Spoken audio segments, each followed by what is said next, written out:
ওয়াল্লাযীনা আমানু ওয়া লাম ইয়ালবিসু ঈমানাহুম বিযুলমিন উলাইকা লাহুমুল আমনু ওয়া হুম মুহতাদুন।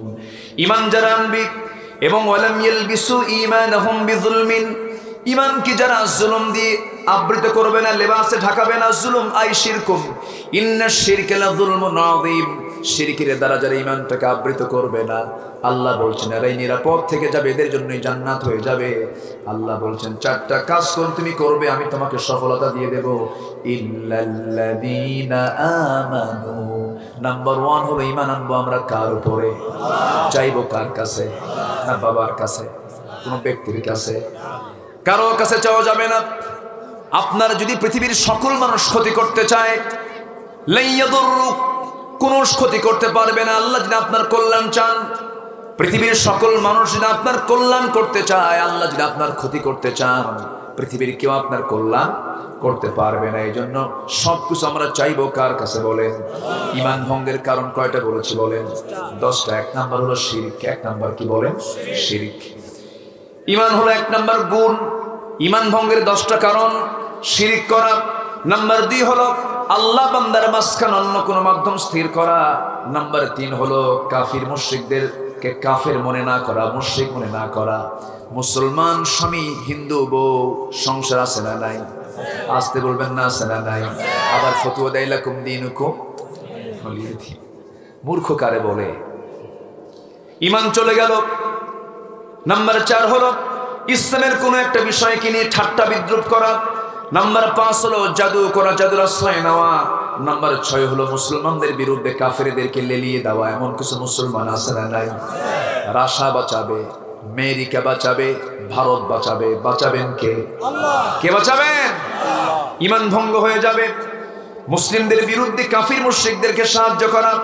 নাম্বার 7 হলো জীবন ব্যবস্থা কোন একটা হুকুমকে অমান্য করা। কোরআনে কারীমের যদি একটা শব্দকে অমান্য করে তার ঈমান থাকবে নাকি? ঈমান থাকবে না, যাবে, ঈমান চলে যাবে। অনেকে বলে এই বর্তমান দুনিয়ায় কোরআনের আইন দিয়ে কি সমাজ চলতে পারে নাকি? অথচ হজ করে আসছে। আছে না নাই? আছে না নাই? বেকুফ এগুলো বেকুফ, এদের কোনো ঈমান নাই। নাম্বার 8 হলো সৃষ্টির মাঝে অন্য কাউকে আল্লাহর মতো করে ভালোবাসা।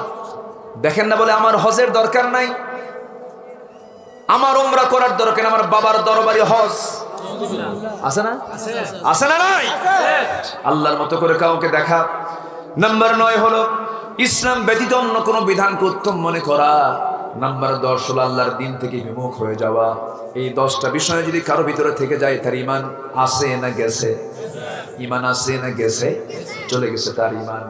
কিশোরগঞ্জের সদর উপজেলার বগাডুবি মুর্দা গুণের রুহের মাগফিরাত কামনায় যুব সমাজ মাহফিল ইন্তেজামিয়া কমিটি কর্তৃক আয়োজিত দিনের বেলা অনুষ্ঠিত আজকের এই মহতের আয়োজনের সম্মানিত সুযোগ্য সভাপতি মুহতারাম সাহেব সদর প্রথিতযশা আলেম দ্বীন মুহতারাম শেখ মাওলানা বিলাল হোসেন সাহেব, আজকের এই প্রোগ্রামের সম্মানিত প্রধান অতিথি মাননীয় উপজেলা চেয়ারম্যান মহোদয়, উপস্থিত হযরত উলামায়ে কেরাম, বিশেষ করে কথা বলেছেন আমার পূর্বে নন্দিত আলেম দ্বীন মাওলানা আব্দুল রাজ্জাক গফুরি হাফিজাহুল্লাহ, কথা বলেছেন মাওলানা সালাউদ্দিন আইয়ুবী হাফিজাহুল্লাহ, উপস্থিত হযরত উলামায়ে কেরাম, ফদলায়ে ইজাম, সুশীল সমাজ, জাতির শ্রেষ্ঠ সন্তান, শিক্ষক মণ্ডলী, জাতির বিবেক, সাংবাদিক বৃন্দ, সামনে উপস্থিত আমার প্রাণপ্রিয় দ্বীনী ভাইরা, আড়ালে বসে আছেন শ্রদ্ধেয়া সম্মানিতা মা বোনেরা। আলোচনার সূচনায় আনুষ্ঠানিকতার মধ্য দিয়ে আমার পক্ষ থেকে আবারও দিল খোলা সালাম, আসসালামু আলাইকুম ওয়া রাহমাতুল্লাহি ওয়া বারাকাতুহু। সবাই কেমন আছেন? আমাকে প্রশ্ন করলেন, আল্লাহ তাআলা আমাকে ভালো রেখেছেন, আপনার মতোই রেখেছেন, আলহামদুলিল্লাহ। সম্মানিত হাজিরিন, সম্মানিত উপস্থিতি, আমি আজান হয়ে গেছে, এরপরও আমি মঞ্চে চলে এসেছি, যেখানে ডাকা হচ্ছে হাইয়া আলাস সালাহ, হাইয়া আলাল ফালাহ, তাড়াতাড়ি নামাজের দিকে আসো, কল্যাণের দিকে আসো। আমি সেই সময় আলোচনায় বসেছি। তবে আজান হয়েছে, নামাজ একটু যদি পরে পড়া হয় কষ্ট হবে? সমস্যা নাই তো? আচ্ছা, কারণ আমি যদি এই সময় যদি নামাজের সুযোগ দেই, তাহলে মাহফিলের যে একটা শৃঙ্খলা, এটা সৌন্দর্য, এটা ফিরে আনতে সময় লাগবে। আমার আলোচনার শিডিউল ছিল 11টায়, সেখানে ঠেলে চলে আসছে মোটামুটি 1:45টার দিকে। আমি খুব বেশি সময় দিতে পারবো না, এই জন্য প্রথমেই ক্ষমা সুন্দর দৃষ্টি আমি কামনা করছি। তবে এখানে আমরা যারা এসেছি, আমরা আলোচনা শুধু শুনতে এসেছি না আমলের নিয়তে এসেছি? বলেন, শুধু শুনতে না আমলের নিয়তে? অনেক শ্রোতা আছে আলোচনার আগে দেখে বক্তার মোশন কেমন, সুরটুর কেমন, স্টাইল কেমন, ভাবভুক কেমন, ঝড়টর মারতে পারে কিনা, স্লোগান দিতে পারে কিনা। তো এইরকম নিয়ত যদি থাকে, তাহলে যিনি বলবেন তারও ফায়দা নেই, যিনি শুনবেন তারও ফায়দা নেই। আমরা এসেছি এখানে কিছু আমলের জন্য। তো আমল যদি আমি করতে চাই, সময় বেশি লাগে না, সামান্য কিছু কথা শুনলেই যদি আমল করি, এটাই যথেষ্ট। বলি আলহামদুলিল্লাহ। আমরা এখানে বসে আছি, এখান থেকে নিরাপদে নিশ্চিন্তে বাড়িতে ফিরবো, এর কোনো গ্যারান্টি আছে? এই জন্য আমাদের মানসিকতাকে একটু চেঞ্জ করার চেষ্টা করি। আমরা যারা এখানে বসে আছি, একটু মনোযোগ দিয়ে আমরা শুনবো। আমি ছোট্ট একটা সূরা থেকে আমি কথা বলার ইরাদা পোষণ করছি, খুব ছোট্ট সূরা, যদিও ছোট, তবে এটা জান্নাতে যাওয়ার আল্লাহর পক্ষ থেকে একটা শর্ট প্যাকেজ। যেরকম সুবহানাল্লাহ, বান্দাকে জান্নাতে যাওয়ার জন্য একটা শর্ট প্যাকেজ দিয়েছেন, এমন একটা সূরা, সেটা হলো সূরাতুল আসর। সূরাতুল আসর, এই সূরাটা সাহাবায়ে কেরাম যখন মক্কি জিন্দেগি পরস্পর দুজন মিট হতেন, একজন আরেকজনের সঙ্গে সালাম দিয়ে এই সূরাটা শোনাতেন। একজন বলতেন, আরেকজন শুনতেন। মানে এর চাইতে বড় ওয়াজ শর্ট করে আল্লাহ তাআলা কোরআনে অন্য কোথাও এত সুন্দর করে বলেননি। সবই সুন্দর, এর মানে আবার ভুল বুঝবেন না যে এটাই শুধু আমি আমল করবো, আর দরকার নেই। বান্দার জান্নাতে যাওয়ার জন্য এই সূরাটাই যথেষ্ট। সুবহানাল্লাহ বলেন। কেন বললাম আমি? বিষয়টা হলো, যদি কেউ কারো বাড়িতে বিয়ের জন্য যদি বরপক্ষ রওনা দেয়, যখন রওনা দেয়, এলাকায় তো যায় না, বিয়ে করতে যায়, সাথে কি খালি হাতে যায় না কিছু নিয়ে যায়? কিছু নিয়ে যায়, ব্যাগ ভর্তি করে কসমেটিক্স, কাপড় চোপড়, তারপরে কিছু গহনা নিয়ে যায়, তাই না? তো গহনা নিয়ে যাওয়ার সময় একটা সুন্দর একটা স্বর্ণের গলার হার নিয়ে গেছে। কনে পক্ষ এটা দেখে এতই খুশি হয়েছে, বলছে যে এই এত কাপড় চোপড় এগুলো তো কিছুই দরকার ছিল না, আমাদের এই গলার হারটাই পছন্দ, আর কিছু না নিয়ে আসলে হতো। এর মানে কি কাপড় চোপড় পরার দরকার নেই? আস্তে করে আসে না, নাই বলেন? এর মানে কিন্তু আপনি বুঝবেন না যে আমি বাকি আয়াতগুলোকে বাদ দিচ্ছি, তাকে এটা লাগবে না। সম্মানিত ভাইরা, তাহলে আমরা সূরা আসর থেকে কিছু কথা বলি, জোরে বলি ইনশাআল্লাহ। আসর মানে হলো দ্য টাইম, সময়। আমরা সলাতুল আসর নামাজ পড়ি, তবে এখানে কালের কসম, সময়ের কসম আল্লাহ তাআলা খেয়েছেন। তাহলে সময়টা কি অমূল্যবান না মূল্যবান? যে জাতির সময়কে যত মূল্য দেবে, সে জাতি তত উন্নত হবে। এই জন্য আল্লাহ তাআলা সময়ের কসম খেয়েছেন। আবার এই সময়ের আবর্তনেই যুগে যুগে ঘটে যাওয়া বহু ইতিহাস আছে না নাই? এক মুসা ফেরাউনের ইতিহাস আল্লাহ তাআলা 512 আয়াতে বলেছেন। 44টা সূরাতে আল্লাহ তাআলা মুসা ফেরাউনের ইতিহাস সংক্ষিপ্ত করে টেনেছেন। কেন? সময়ে ঘটে যাওয়া এগুলো ইতিহাস, এগুলো থেকে শিক্ষা নেওয়ার দরকার আমাদের, আছে না নাই? আসতে বলবেন না, আছে না নাই? এই জন্য আল্লাহ তাআলা একটা সূরার নামকরণ করেছেন সময় দিয়ে, দ্য টাইম, কালের কসম, সময়ের কসম। আল্লাহ রাব্বুল আলামিন বলেন, ওয়াল আসরি ইন্নাল ইনসানা লাফি খুসরিন ইল্লাল্লাযীনা আমানু ওয়া আমিলুস সালিহাত ওয়া তাওয়াসাউ বিল হাক্কি ওয়া তাওয়াসাউ বিস সাবর। সূরাটা মক্কায় নাযিল হয়েছে।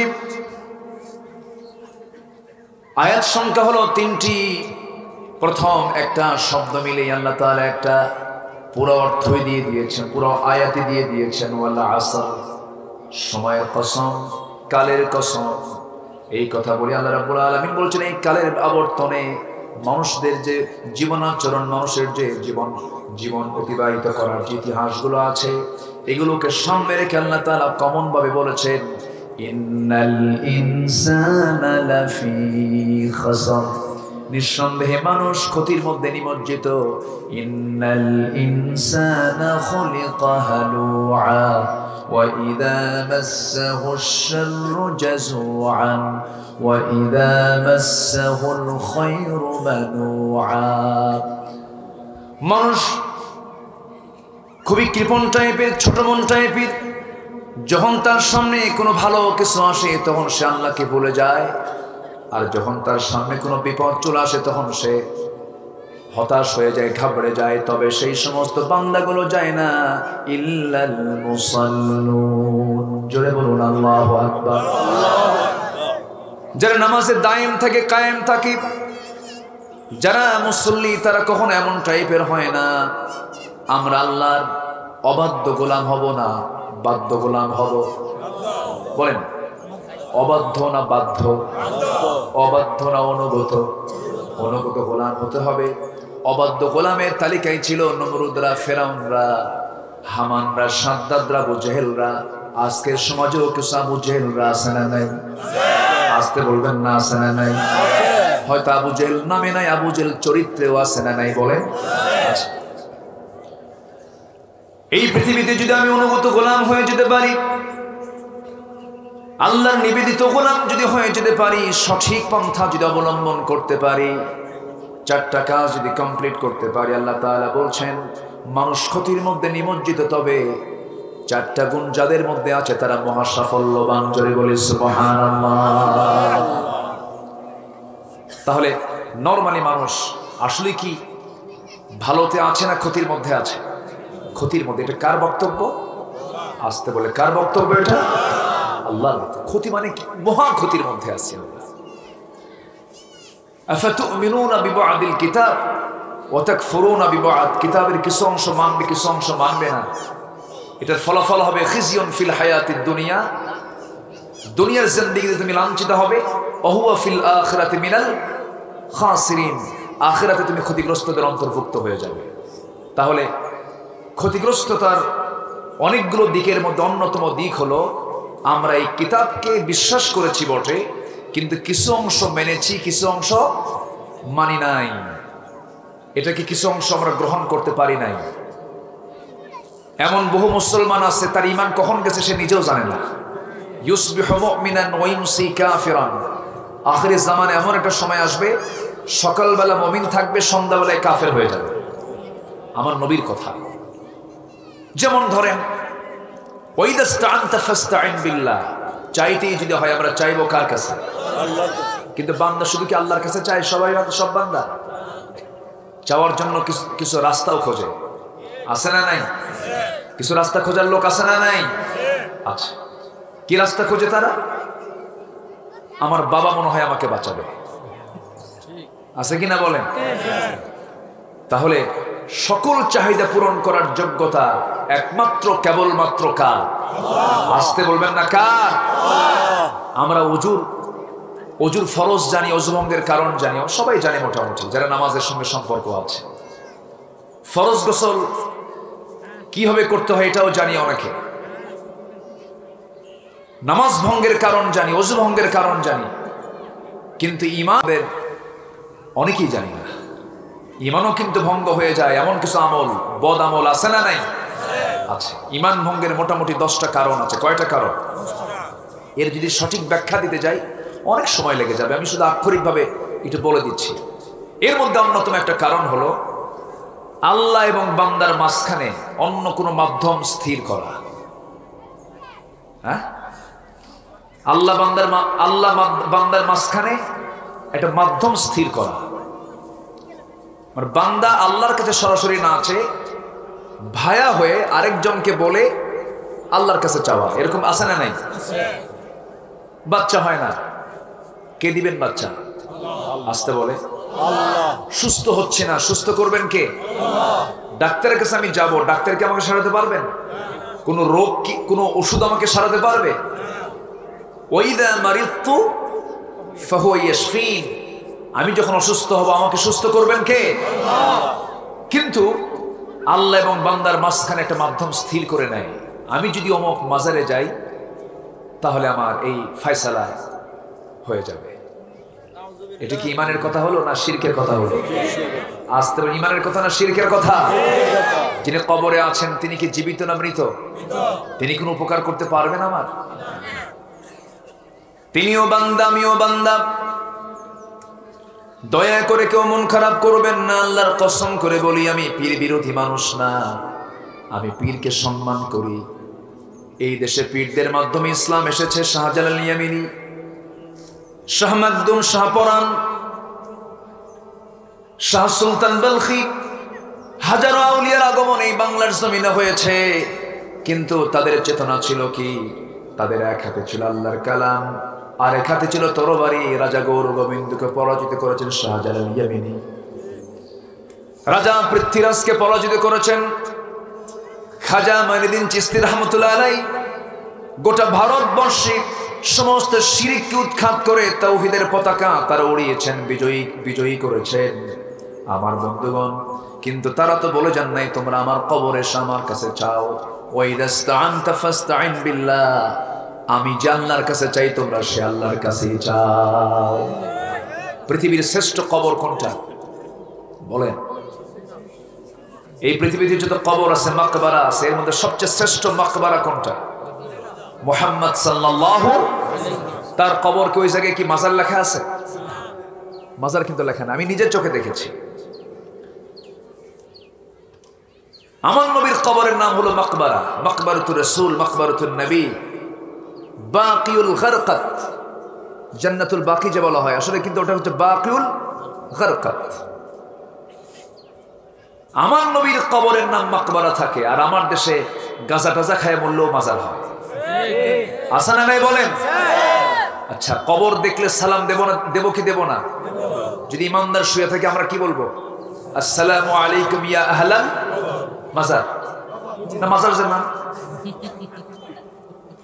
তাহলে কবরের নাম হবে হাদিস অনুযায়ী না হাদিস ছাড়া? হাদিস অনুযায়ী হতে হবে। রাগ করতেছেন নাকি আপনারা? ভাইরে, জান্নাত পাওয়ার জন্য ইলম ছাড়া, জ্ঞান ছাড়া জান্নাত পাওয়া যাবে না। জানতে হবে, না জেনে জান্নাত মিলবে না। প্রথম হুকুম কোরআনের নামাজ না, রোজা না, হজ না, যাকাত না। প্রথম হুকুম, প্রথম ওহীটা হয়েছে পড়ো, ইকরা, পড়ো। অনেক বুড়ো চাচা বলে হুজুর 60 বছর হয়ে গেছে কোরআন মুখে আসে না, পারি না হুজুর। কিন্তু যদি বুড়ো চাচাকে বলা হয় চাচা কিশোরগঞ্জের শহীদি মসজিদের সামনে আপনার যে 4% জায়গা আছে ওটার দাগ নাম্বার কত? 93। উনি ওই জমির দাগ নম্বর পারেন, সিএস নাম্বারও জানেন, খতিয়ান নাম্বারও জানেন। 4-5টা জমিনে কোর্টের বারান্দায় সকাল বিকেল হাঁটাহুটা করতে পারেন, কিন্তু কোরআন পড়তে পারবেন না। এটা কি সমস্যা? কি অন্য কারণ? ব্যক্তির সমস্যা? আমাদের শেখার দরকার আছে না নাই? বলেন আছে না নাই? আচ্ছা, শিখবো আমরা, জোরে বলি ইনশাআল্লাহ। যে জানে আর যে জানে না কখনো সমান হতে পারে না। মূর্খ আর জ্ঞানী কখনো এক ধারণা হবে না। মূর্খ জ্ঞানীর ধারণা কখনো এক হবে?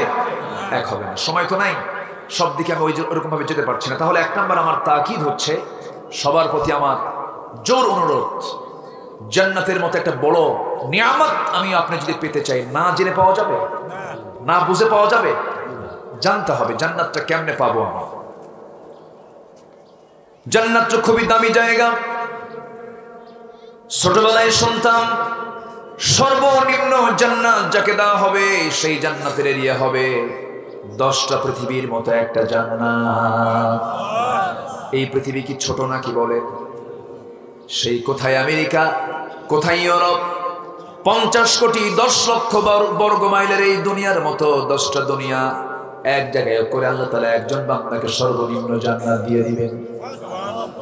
ছোটবেলায় দেখতাম, যখন শুনতাম হুজুররা এরকম ওয়াজ করতো, মনে মনে ভাবতাম আল্লাহর এত জায়গা কই, বুঝতাম না বেশি। বড় হয়ে চিন্তা করলাম যখন, তখন দেখি যে না, আর রহমান আলাল আরশি ইস্তাওয়া, আল্লাহ তাআলা আরশ আজিমের সমাসীন আছেন। সে আরশ আজিমটা কত দূর, এখনকার সায়েন্স বলে দিচ্ছে আরশ আজিমটা কত দূর। দেখেন আমরা এখানে বসে আছি, ঠিক মাথার উপরে সূর্য, সূর্য পৃথিবী থেকে 13 লক্ষ গুণ বড়, 9,30,00,000 মাইল দূরে অবস্থিত। এই সূর্য থেকে আবার ব্যাটেল জুইস নামক একটা তারকা আছে, যে তারকা রাতের বেলা আমরা জোনাকির মতো মিটিমিটি করে জ্বলতে দেখি। সেই তারকাগুলো একটা ব্যাটেল জুইস, একটা তারকা সূর্যের চাইতে 33 কোটি গুণ বড়। জোরে বলে সুবহানাল্লাহ। জায়গার কি অভাব আছে? কম আসতে কন কেন? জায়গার তো কোনো অভাব নাই। একটা তারকা যদি এত বড় হয়,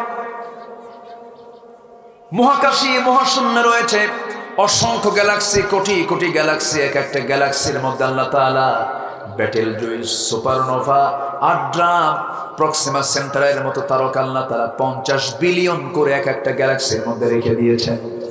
50 বিলিয়ন মানে 1 বিলিয়ন মানে হলো 100 কোটি। 50 বিলিয়ন তারকা আল্লাহ তাআলা একটা গ্যালাক্সিতে রাখছেন। এরকম একটা নয়, কোটি কোটি গ্যালাক্সি আল্লাহ তাআলা মহাশূন্যে ঝুলিয়ে রেখেছেন। ওয়াকুল্লুন ফি ফালাকিন ইয়াসবাহুন। এই পৃথিবীর নিকটবর্তী একটা তারকা আছে প্রক্সিমা সেন্টারাই। মানুষ তো চাঁদের দেশে গেল, মঙ্গল গ্রহে ফ্ল্যাটও কিনলো, পজিশন কিনলো, কিন্তু সেই বান্দা যদি বলে আমরা একটা তারকার দেশে যাব, তারকাটা কত দূর? এই পৃথিবীর সবচেয়ে নিকটবর্তী তারকা হলো প্রক্সিমা সেন্টারাই। প্রক্সিমা সেন্টারাই যদি কেউ যেতে চায়, এই বর্তমান দুনিয়ার সবচেয়ে দ্রুতগামী যানবাহন হলো অ্যাপোলো 11, যার ঘন্টার গতি হলো 39,000 কিলোমিটার। এখান থেকে মক্কা হলো 6,000 মাইল দূরে। 39,000 কিলোমিটার হলো পার আওয়ার গতি অ্যাপোলো 11-এর। এই অ্যাপোলো 11-এ চড়ে যদি কেউ সেই তারকার দেশ, সবচেয়ে তারকার কাছের দেশ প্রক্সিমা সেন্টারি নামক তারকার দেশে যদি কেউ যেতে চায়, তার সময় লেগে যাবে 1,15,000 বছর মাত্র। যাবেন কারা কারা? হাত তোলেন। উপায় আছে? আল্লাহকে শুধু বড় না অনেক বড়? আসতে বলে শুধু বড় না সবচেয়ে বড়? সাব্বিহ ইসমা রাব্বিকাল আ'লা ওয়া রাব্বাকা ফাকাব্বির। সবচেয়ে উঁচু, সবচেয়ে উপরে যিনি, সাব্বিহ ইসমা রাব্বিকাল আ'লা। কত আলা? ইসমে তাফসীরের থেকে কত উপরে তিনি।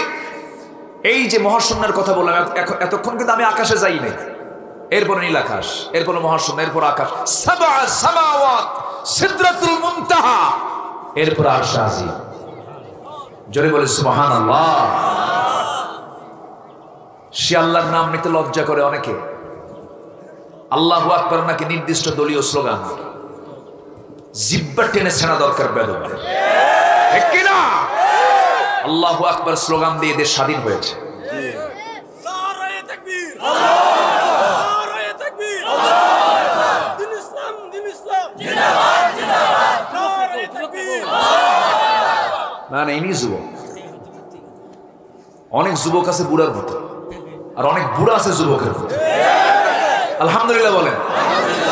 যৌবনের গান, একটা গল্প পড়েছিলাম, যৌবনের গান পড়েছি না আমরা? যৌবনের গান এটা বুড়া বয়সও থাকে, ঠিক কি না? কবি নজরুল লেখা। আমাদের কবি নজরুল কি অনুকূলের নবী না, অনুকূলের কবি না বিদ্রোহী কবি? বলেন, অনুকূল না বিদ্রোহী? বিদ্রোহী। আমরাও বিদ্রোহী। আমাদের জাতীয় কবি বিদ্রোহী, আমরাও বিদ্রোহী। ঠিক আছে না? অন্যায়ের পক্ষে আমরা কখনো কথা বলতে পারবো নারে তাকবীরের স্লোগানকে যারা বিতর্কিত করে, তাদের ঈমান বিতর্কিত, তাদের চিন্তা বিতর্কিত, তাদের জন্ম বিতর্কিত। মুসলমান যখন জন্ম নিয়েছি আমি, তখন আমার কানে দিয়েছে কিসের আওয়াজ?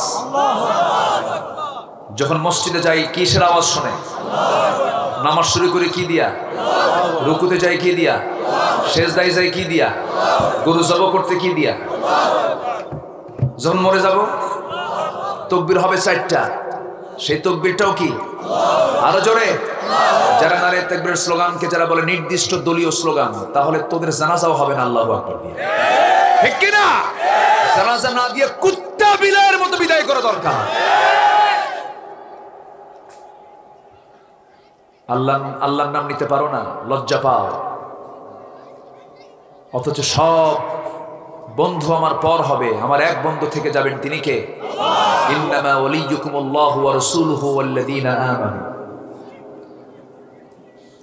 কুল ইন কানা আবাউকুম ওয়া আবনাউকুম, সূরা তাওবার 24 নম্বর আয়াত।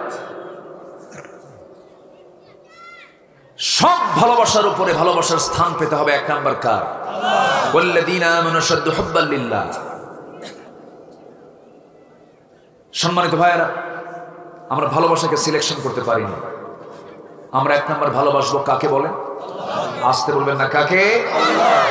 তাহলে গোটা দুনিয়া জুড়ে আমরা যে চিত্র দেখছি, আমরা কি ভালো আছি না ক্ষতির মধ্যে আছি? বলেন, শুধু ক্ষতি না মহা ক্ষতি? কোথাও কি শান্তি আছে? মসজিদে গেলে জুতা সামনে রাখা লাগে, ঠিক কি না? মসজিদে শান্তি নাই তো। মসজিদে গেলে পরে কমিটির সভাপতি চোর, সেক্রেটারি মদ খায়, ক্যাশিয়ার সুদের কারবার করে, খতিব সাহেব ওয়াজ করে আরাম পায় না। সুদের বিরুদ্ধে ওয়াজ করলে নামাজ শেষে সুদখোর ক্যাশিয়ার বলে, হুজুর আপনি তো আমার দেখে দেখে ওয়াজ করলেন। বলেন, মানুষকে ভালো আছে না ক্ষতির মধ্যে আছে? ক্ষতির মধ্যে আছে। মসজিদে আপনি সেজদা দিবেন, জুতা আগে রাখতে হয়, একবার জুতার দিকে নজর, একবার সেজদার দিকে নজর। বাজারে যাবেন, তাও শান্তি নাই, সাইকেল থুয়ে এইদিকে তাকাচ্ছেন, এদিকে সাইকেল নাই। বাসে উঠবেন, পকেটে হাত দেওয়া লাগে, কে যেন পকেটের মধ্যে হাত ঢুকে। শান্তি আছে? তাহলে ভালো আছি না ক্ষতির মধ্যে আছি আমরা?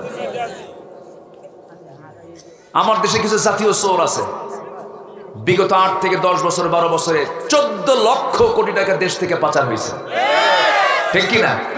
এগুলো হচ্ছে ভিআইপি চোর। কিশোর এগুলো সম্মানিত ভাইয়েরা, আমরা ভালো নেই। কেন ভালো নেই? ক্ষতির মধ্যে কেন আছে? আল্লাহ বলছেন, এই যে 4টা কাজ নাই তো, এই 4টা কাজ কর, তুই ভালো হয়ে যাবে। যেরকম সুবহানাল্লাহ।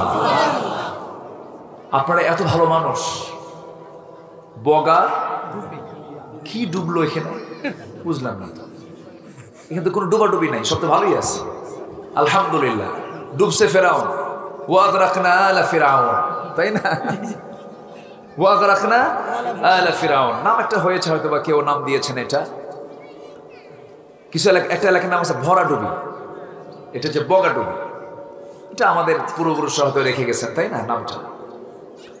সম্মানিত ভাইয়েরা, তাহলে আমি আপনি যদি ক্ষতি থেকে বাঁচতে চাই, আমাকে 4টা কাজ করতে হবে। কয়টা কাজ বলেন? আমরা শিখে যাব কিন্তু আজকে 4টা কাজ। 4টা কাজ যদি করি, আমার ক্ষতি কেউ করতে পারবে না। যেরকম সুবহানাল্লাহ।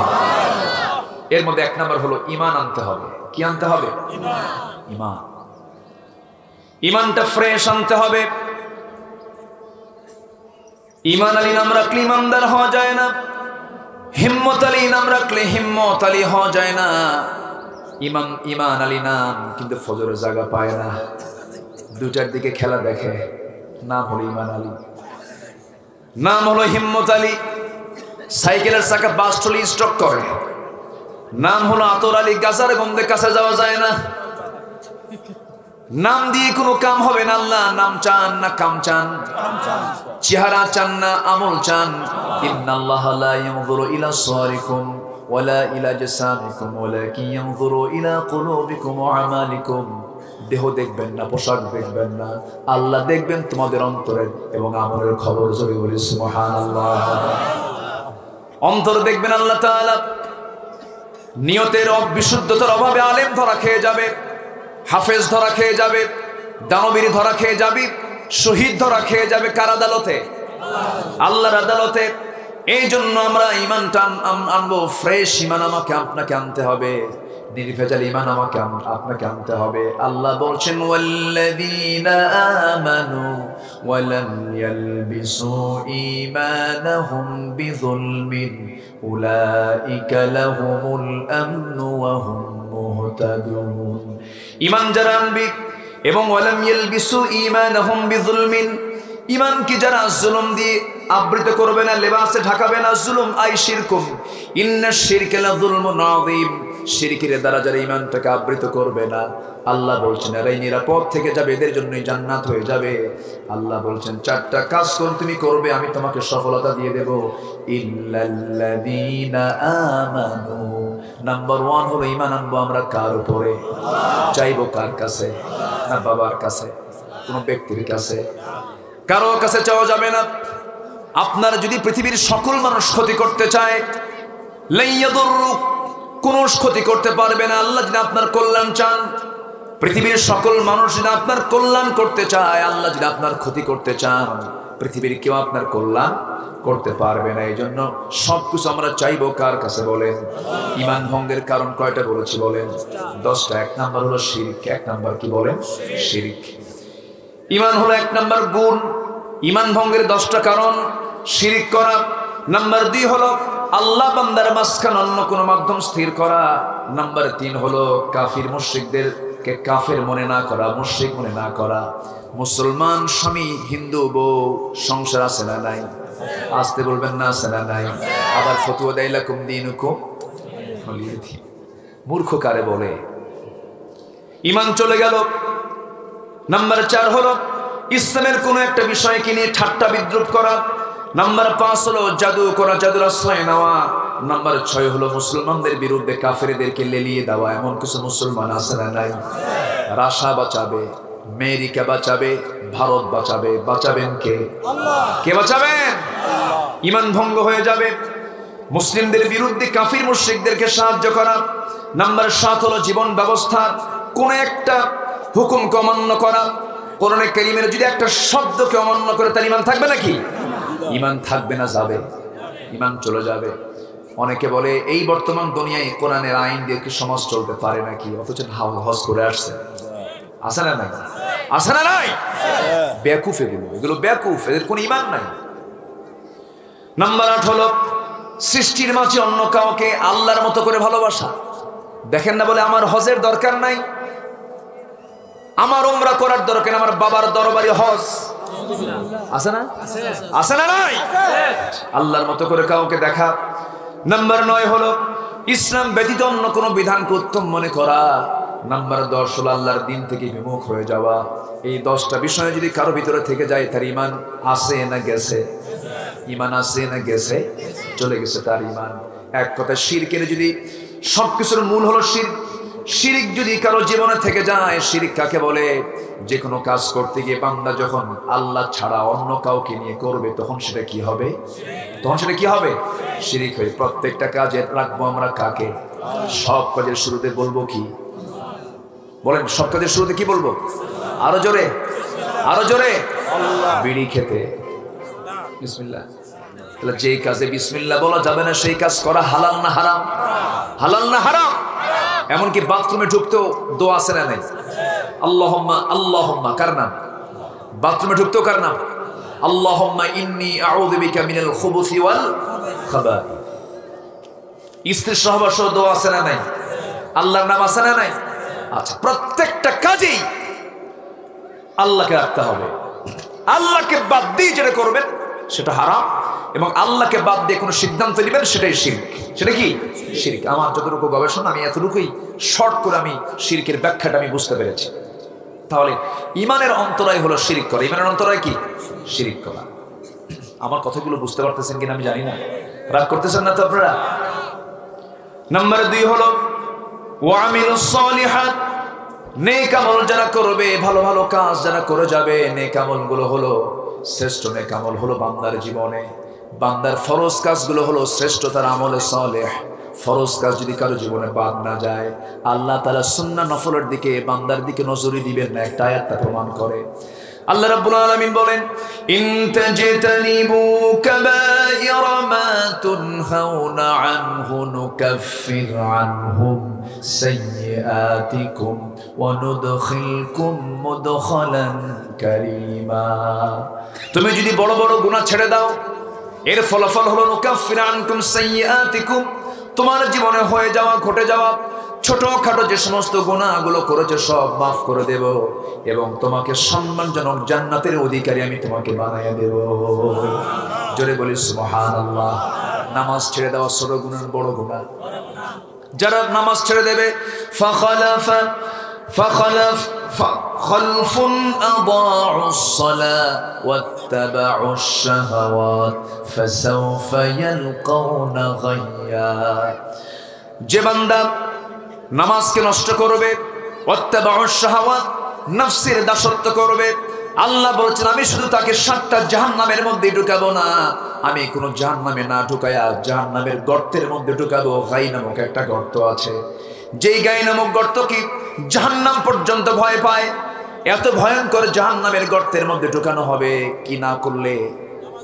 কি নামাজ কি বলেন বলেন বলেন, কোন ইবাদত? সবাই কি নামাজ পড়তে রাজি আছেন নাকি? 5 ওয়াক্ত নামাজ পড়বেন কারা কারা?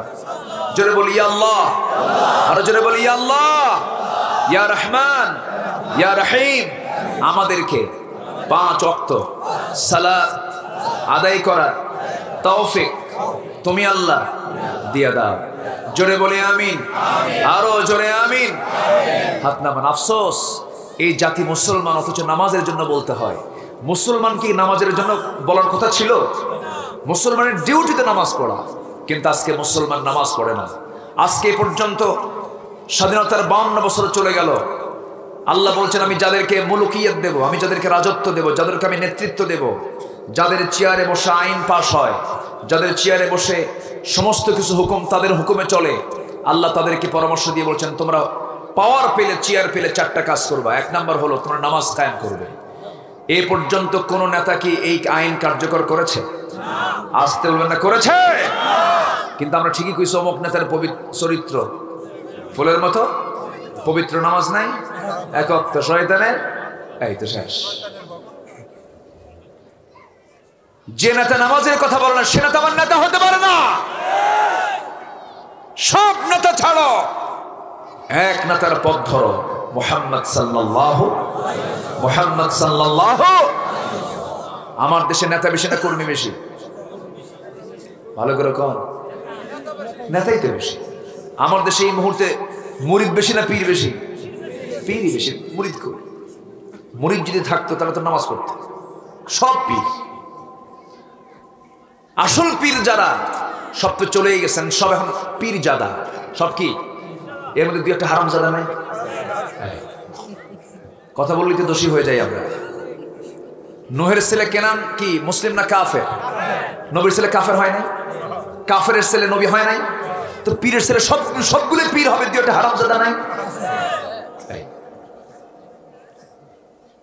কষ্ট পাচ্ছেন? আমার কথার মধ্যে একটু সুরটুর কম, আমি একটু ওপেনলি কথা বলতে ভালোবাসি। দয়া করে আমার কথাটাকে একটু দরদ মনে করবেন। এই কথা বলা, এই কথা শোনা আমার জীবনের শেষ বলা, শেষ শোনাও হতে পারে। এই জন্য আমরা ক্ষতির মধ্যে না গিয়ে ইমানটাকে সলিড রাখবো। জোরে বলি ইনশাআল্লাহ। নামাজ আছে, দিন কায়েম আছে। নামাজ নাই, দিন কায়েম।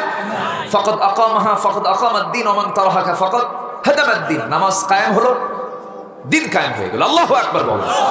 অতএব সেই নেতার কাছে যাওয়ার দরকার নাই যে নেতার কাছে গেলে নামাজ কাজা হয়। যে কর্মসূচিতে গেলে পরে নামাজ লাগে না, সেই কর্মসূচির কোনো প্রয়োজন আমার ওয়া আমিলুস সালিহাত। সবাই নামাজ পড়বো তো ইনশাআল্লাহ। ওয়া তাওয়াসাউ বিল হক।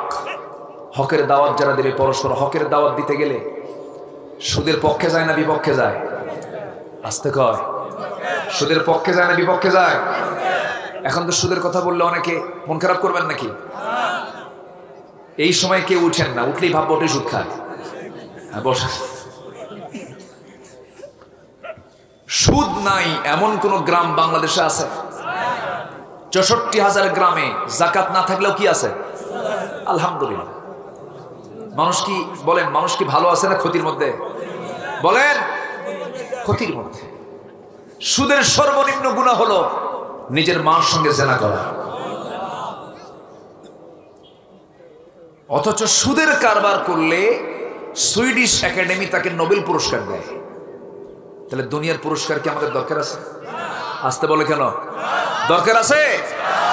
দুনিয়ার কোনো ফুল আমরা পেতে চাই না, আমরা জান্নাতের ফুল গলায় নিতে চাই। জোরে বলি ইনশাআল্লাহ। হকের দাওয়াত দিতে যাব, হক থেকে চুল পরিমাণ নড়ব না। যেমন বেলাল নড়েন নাই, খাব্বাব নড়েন নাই, খুবাইব নড়েন নাই, জাকারিয়া আলাইহিস সালাতু ওয়াস সালাম নড়েন নাই, ইউসুফ আলাইহিস সালাতু ওয়াস সালাম নড়েন নাই, ইভেন আমার নবীও নড়েন নাই। রাসূলকে প্রস্তাব দেওয়া হয়েছিল, মুহাম্মদ আমি আবু জেহেল, আমি সুদের কারবার করি, জেনার কারবার করি, মদের কারবার তিনটাই আছে। মুহাম্মদ তোমার ধর্ম 6 মাস, আমার ধর্ম 6 মাস, একটু অ্যাডজাস্ট করে চলি, সমঝোতা করেছিল, তুমিও থাকো আমিও থাকি। এরকম সমাজ আজকের সমাজে আছে না নাই? একই লোক মদের দোকান দিয়ে আসে, আরেকজন মসজিদের সভাপতি এসে হয়ে বসে আছে। একই ব্যক্তি। না না, ডাবল স্ট্যান্ডার্ড চরিত্র দিয়ে বান্দা কখনো জান্নাত পাবে না। বান্দার চরিত্র হবে দ্বিমুখী না একমুখী? দ্বিমুখী মানে হলো মুনাফিক, একমুখীটা কি? ইমানদার। ওয়াতাওয়াসাউ বিল হক, হকের উপদেশ দিতে হবে আমাকে আপনাকে। আমার নবী যেমন কথা যখন বলে ফেললেন, ফেরাউন সঙ্গে সঙ্গে, এই উম্মতের ফেরাউন ছিল হলো আবু জেহেল। রাসূল নিজে বলেছেন, এই আবু জেহেলটা কি করলো? সঙ্গে সঙ্গে নানা ফন্দি ফিকির করে শেষ পর্যন্ত আমার নবীর জীবন নিয়ে সে চূড়ান্ত সিদ্ধান্ত নিল তাকে দুনিয়া থেকে হত্যা করা হবে, বিদায় করে দেওয়া হবে। একমাত্র অপরাধ ছিল সেটা হলো ওয়াতাওয়াসাউ বিল হক, হকের উপরে টিকে থাকা, হকের দাওয়াত দেওয়া। এই কথা বলার কারণে সাহাবে কেরাম হিজরত করতে বাধ্য হলেন। জাফর ইবনে আবু তালিবের নেতৃত্বে একদল চলে গেলেন প্রথমে হিজরত করে আবিসিনিয়ার দিকে। নবীও টিকতে পারলেন না। আমার নবীর সকল অধিকার হরণ করে নেওয়া হলো, নাগরিকত্ব বাতিল করে দেওয়া হলো, রাষ্ট্রদ্রোহিতার মামলা দেওয়া হলো। এখন এগুলো আছে না নাই? আসতে বলবেন না, আছে না? এই মামলাগুলো দিয়ে রাসূলকে মামলায় জর্জরিত করে, হত্যার হুলিয়া জারি করে রাসূলকে শেষ পর্যন্ত যখন হত্যার পরিকল্পনা করেছে, আমার নবী হিজরতের অর্ডার পেলেন আল্লাহর কাছ থেকে। মক্কা থেকে মদিনার পানে রওনা করলেন। সাহাবে কেরামদের মধ্যে সব সাহাবী সিদ্ধান্ত নিয়েছেন, হুজুর যে মক্কায় রাসূল থাকবেন না আপনি, সেই মক্কায় আমরাও থাকবো না। জোরে কোন আল্লাহু আকবার। এইদিকে হলো কি, মাঝখান থেকে কিছু সাহাবীর জীবন চলে গেল, সুমাইয়ার জীবন চলে গেল, ইয়াসিরের জীবন চলে গেল। কাফের মুশরিকরা যাকি পায় তাকি মারে। আবু যার গেফারি, গেফার গোত্র থেকে নবীর সন্ধান পেয়েছেন, চলে আসছেন মক্কায়। 3-4 দিন ধরে মক্কার চতুর্দিকে ঘোরেন, হকের দাওয়াত তিনি পেয়েছেন। ওয়াতাওয়াসাউ বিল হক, চতুর্দিকে ঘুরতেছেন, রাসূল কোথায় কিন্তু খুঁজে পান না। নবীজি দাওয়াত দিতে পারছেন না। নবীজির দাওয়াতি কাজকে বন্ধ করে দিয়েছে, প্রচারকে বন্ধ করে দিয়েছে, মিছিল মিটিং বন্ধ করে দিয়েছে। আমার নবীজি পাহাড়িয়া গর্তের মধ্যে সাহাবায়ে কেরামকে নিয়ে করেন, কথাবার্তা বলেন, পরিকল্পনা করেন।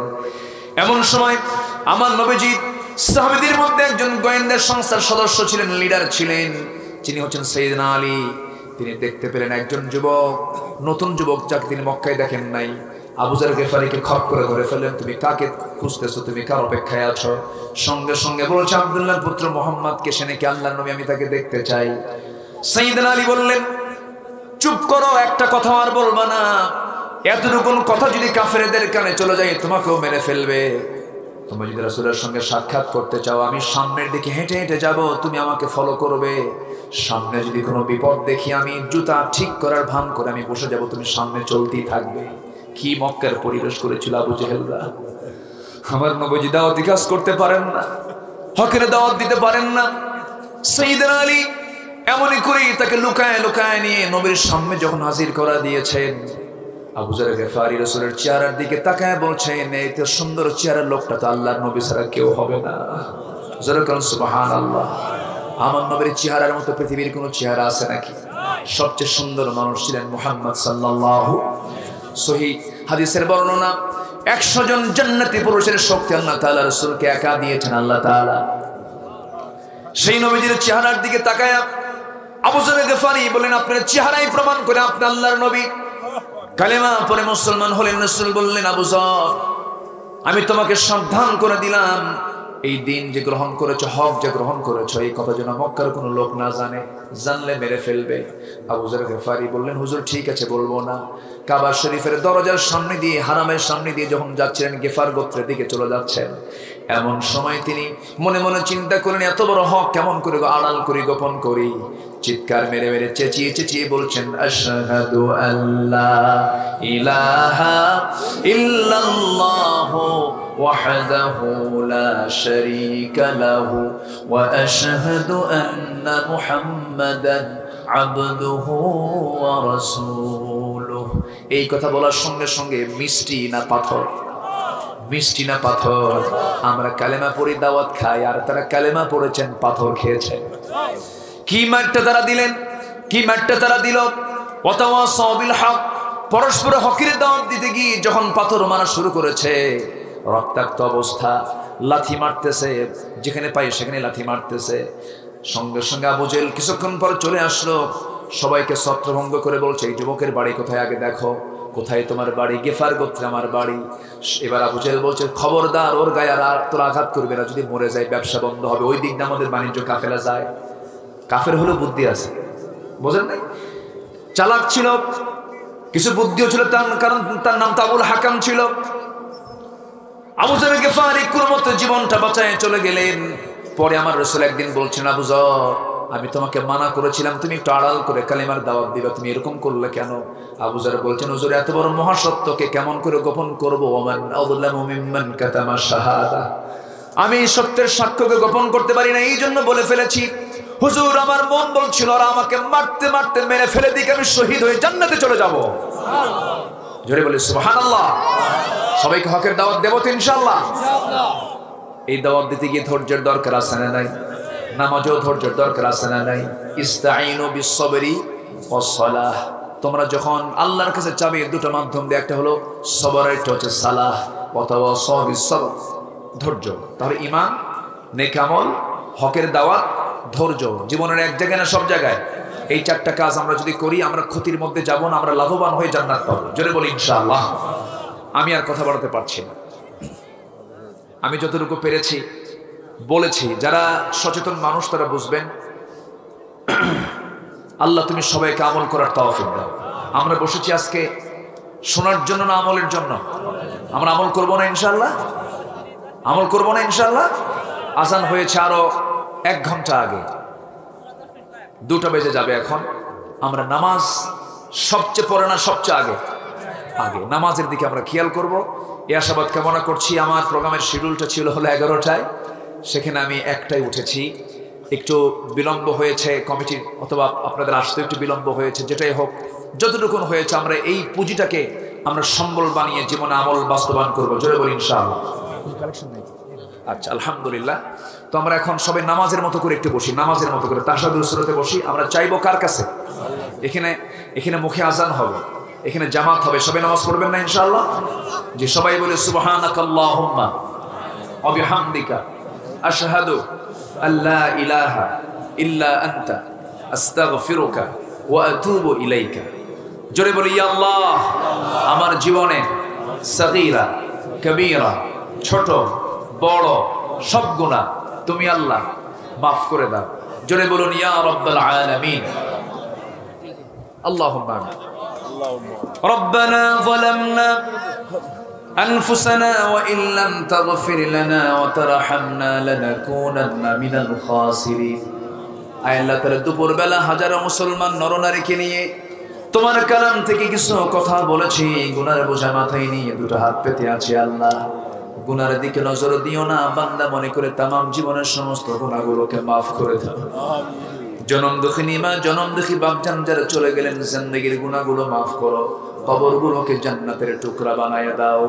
আব্বা আম্মার জন্য কি দোয়া তুমি আল্লাহ শিখিয়ে দিয়েছো, আওয়াজ দিয়ে আমার সঙ্গে ঠোঁট মিলিয়ে বলো, রব্বিরহামহুমা কামা রব্বায়ানি সগীরা। সবাই বলো, রব্বিরহামহুমা কামা রব্বায়ানি সগীরা।